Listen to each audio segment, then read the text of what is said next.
so when we look at all these different things that are going into this federal mandate and all the different ramifications it's going to have, what can we do in the state of Ohio to possibly stop this? Is there something we can do within the powers through either nullification? What different strategies can we look at trying to stop the healthcare mandate from the federal government from impacting Ohio citizens?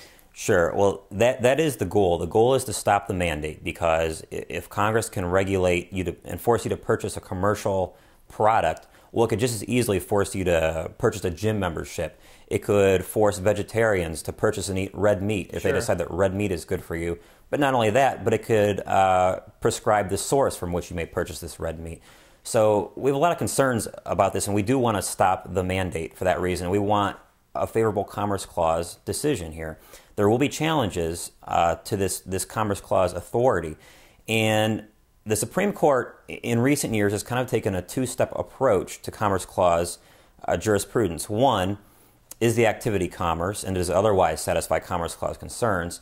But then two, is it necessary and proper to regulate something that may not be commerce for the benefit of regulating commerce under the Commerce Clause? Sure. And this authority comes from the necessary and proper clause, which is a second hurdle we have to get over.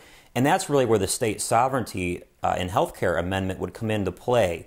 Because let's assume that we're right. Let's assume that we can beat the healthcare mandate on the Commerce Clause front.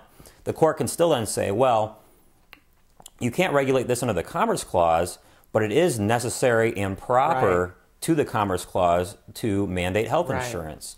So we need to beat that necessary and proper argument as well.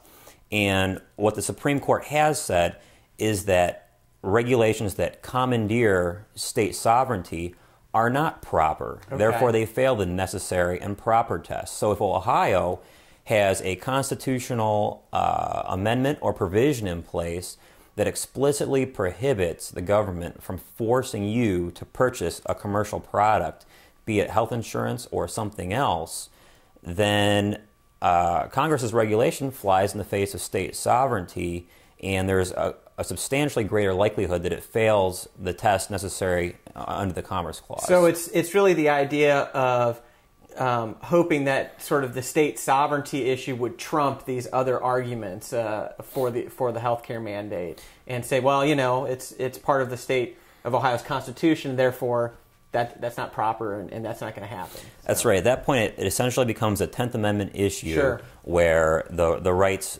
and powers not delegated to the federal government are retained by the states, including the power to have your own state constitution and to set your own terms in your state constitution.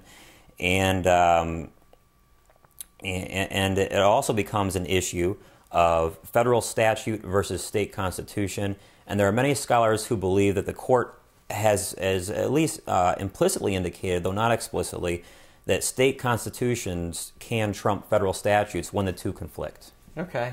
Well, listen, what's going to be happening here? I know there's some plans the Ohio Freedom Alliance has, along with the 1851 Center. What are we going to do, or what are the next steps to try to get this moving along at the state level? Well, we, in conjunction at the 1851 Center, with ALEC and a few other groups, have drafted some language that would have the effect of abrogating, or perhaps you could say nullifying, the federal health care mandate. And that would be done through a constitutional amendment to the state constitution of Ohio. We're lucky in Ohio in that we have the capacity to amend our state constitution through the people. Not every state has that, but we do here. And we have some draft language that I'll just read the crux of it to you. Basically what it says, is that a law or rule shall not compel, directly or indirectly, any person, employer, or healthcare provider to participate in a healthcare system.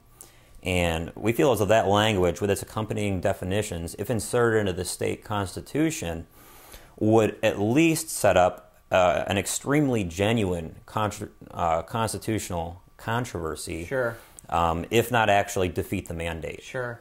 And so in order to do that, we've got to get this draft language put together, and then we've got to collect some signatures statewide. And that's, at this point in time, is what number?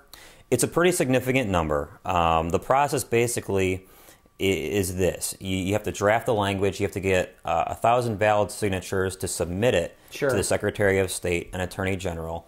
You then need approval of the Secretary of State and Attorney General insofar as the title of the language used is fair, the language is accurate, comports would fit right, and doesn't raise two subjects. Sure. There's some legal things like that you need to get through. And once the Attorney General or the Secretary of State gives you the thumbs up, you can then start collecting signatures. And it's a fairly considerable number. I think that the number is somewhere in the neighborhood of 10% of the people who voted in the last gubernatorial election. So it's not a small number, and there are always some invalid signatures, so you always need to collect more than you actually need to submit as valid.